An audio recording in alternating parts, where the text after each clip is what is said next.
It was one of those ordinary afternoons when life pretends nothing unusual is about to happen. The sun hung low in the sky, stretching soft shadows across the parking lot of a quiet suburban supermarket. A soft breeze whispered through the air, and grocery carts clinked as customers went about their day, unaware that something unforgettable was about to unfold right in front of them. A man in a black hoodie stepped out of a dark sedan and adjusted the baseball cap on his head. He didn't look like trouble. In fact, he looked like he could have been anyone's dad, uncle, or neighbor. Calm, measured, focused. In one hand, he carried a canvas shopping bag. In the other, he held a folded piece of paper. Just a list. Probably. He wasn't rushing. He wasn't doing anything that might raise eyebrows.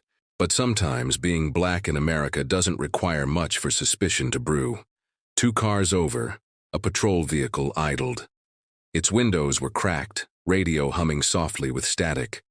Inside sat a young cop, fresh-faced, too eager, watching, judging.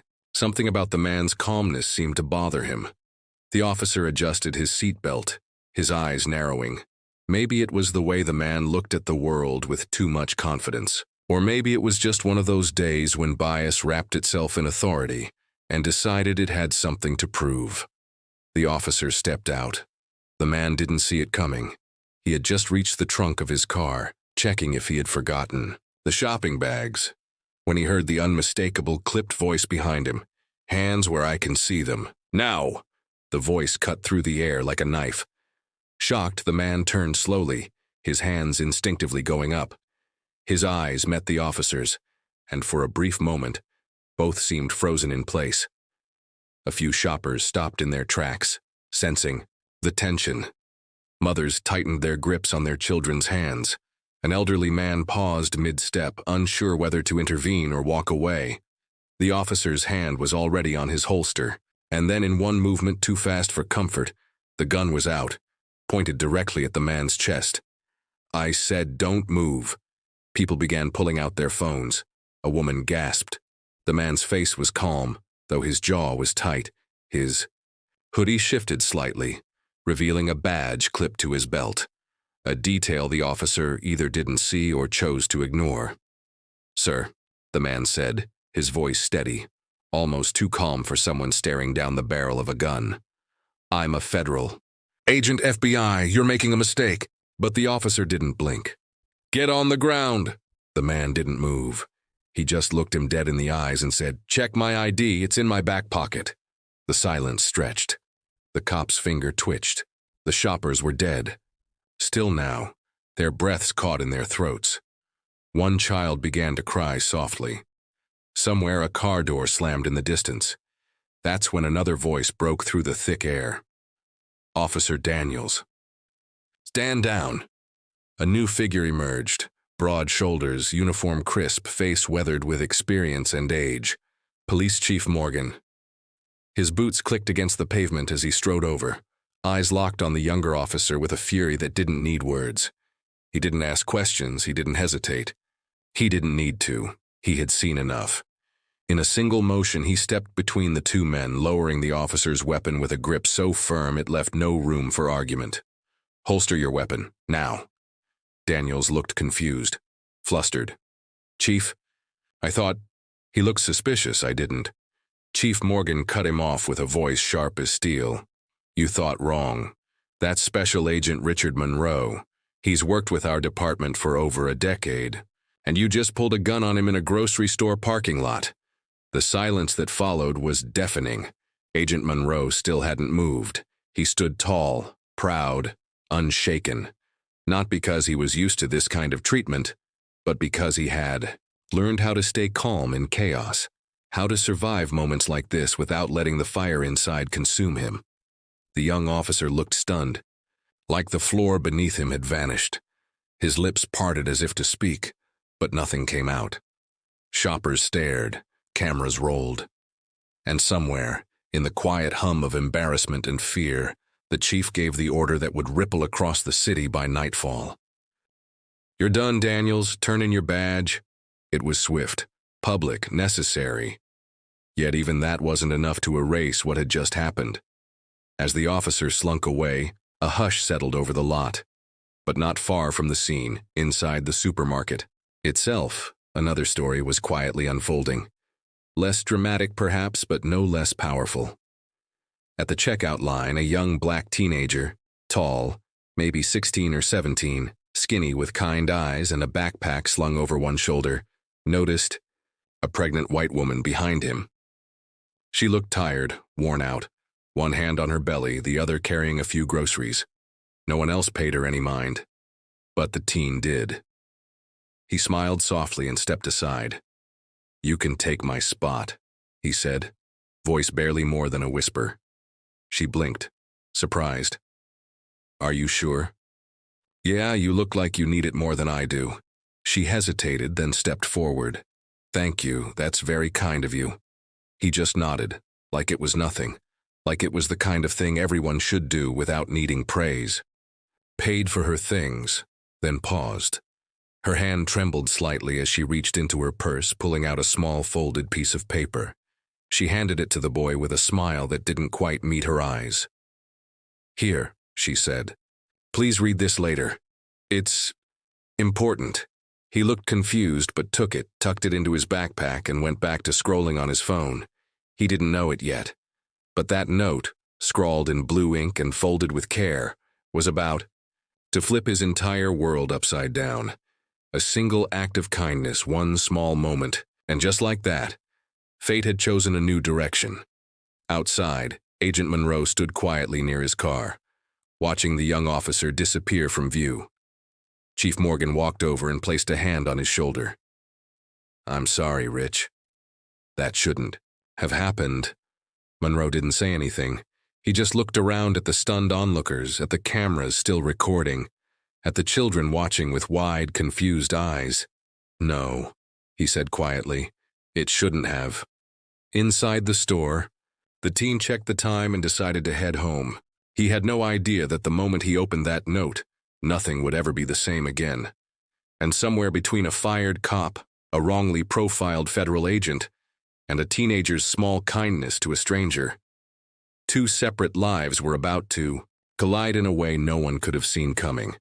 But that's where this story really begins, and you won't believe what happens next. The teenager's name was Jordan. He lived just a few blocks from the supermarket, in a small 2-bedroom apartment with his mother and little sister. He wasn't the loudest or most noticeable kid in the neighborhood, but people who paid attention always said the same thing. He was different, quiet, thoughtful, respectful. The kind of kid who helped neighbors carry groceries without being asked. The kind of kid who made sure his little sister ate before he did. He didn't have much, but he had a heart that always looked out for others. Jordan had a paper route in the mornings and worked part-time stacking shelves at a local convenience store after school. His days were long, and his dreams often felt too far away to chase. But he was patient. He had seen his mom struggle for too many years to let life make him bitter. She had always told him that kindness, no matter how small, would come back around. But on this particular day, he had no idea how true her words were. By the time he reached his apartment that evening, the sky was already beginning to dim. His little sister ran to the door to greet him, barefoot and smiling. Jordan ruffled her hair, then slipped into his room, tossing his backpack onto the bed. He unzipped it slowly, pulling out the folded note the woman had given him. It was small, just a torn piece of lined notebook paper, nothing fancy. He sat down and stared at it for a second before opening it. The handwriting was neat but hurried. There was something shaky in the way the letters curved, like the writer had rushed or maybe had second thoughts about giving it. To him, Jordan's eyes scanned the note. "You don't know me, but I need you to read this carefully. What you did today may have seemed small, but it meant everything to me. You reminded me there's still kindness in the world. And for that, I owe you more than you know. If you're reading this, please go to the address below tomorrow after 4 p.m. Bring this note with you. Don't tell anyone. Just trust me." Jordan blinked. He flipped the paper over. On the back there was an address written in the same hurried handwriting. He didn't recognize it, but it looked like it was still in the city. He read the note again, and again. Each time it pulled him deeper into questions. Who was she? Why was the note so secretive? And why would she say she owed him?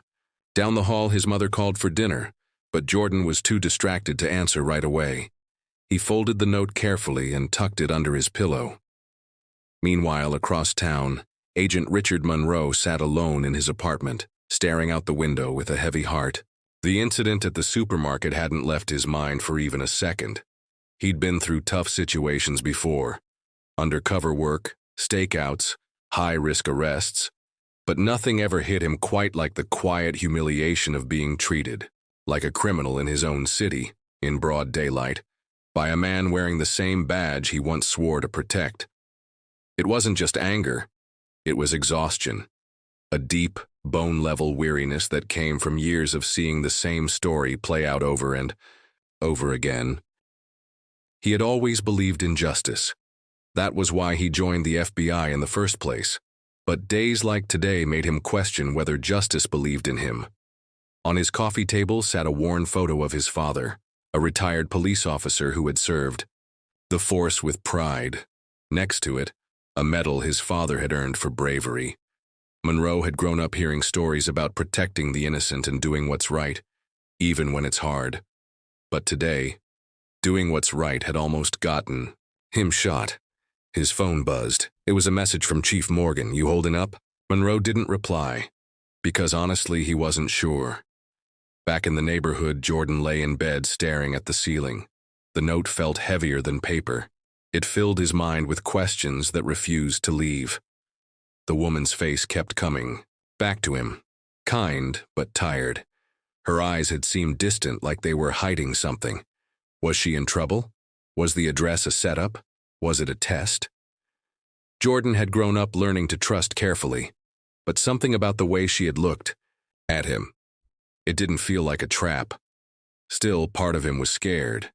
But another part, maybe the part that had made him give up his seat in the first place, was curious. He didn't tell his mom. He didn't tell anyone. The note had said to come alone, and something told him he needed to respect that. But he did write the address down and slip it into his sock, just in case something went wrong. The next day at school, everything felt slower. Jordan couldn't focus. His teachers noticed he was quieter than usual. Even his best friend, Malik, asked if something was up, but Jordan just shook his head and forced a smile. All day, his thoughts were stuck on the same thing. What was waiting for him at that address?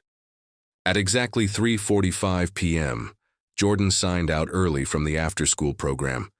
He made his way across town by bus, the folded note burning a hole in his pocket. When he finally got off, he found himself in front of a quiet house in a clean neighborhood. Definitely not the kind of place he visited often. The lawn was freshly mowed. The front door was painted sky blue, and there were no signs of trouble. He walked slowly up the steps and paused. His heart was beating fast. He checked the note again. Same address. He knocked once. No answer. He knocked again. And then, the door opened. Standing in the doorway wasn't the woman from the store. Instead, a man in his early 50s with tired eyes and a suit jacket looked Jordan up and down. "You must be Jordan," the man said. Jordan hesitated. "Yeah, how do you know?" The man stepped aside. "Come in, she's waiting for you." Every instinct screamed at him to turn around, but something inside said no. So he stepped in. The house was quiet, almost too quiet. Every sound felt louder. The creak of the floorboards, the soft tick of a wall clock. He followed the man through a hallway and into a sitting room. And there she was, the pregnant woman from the store. She sat in a chair by the window, looking even more tired than before. But when she saw him, her eyes lit up in a way that sent chills down his spine. "Jordan," she said softly. "Thank you for coming." He nodded slowly, unsure what to say. She motioned to the seat across from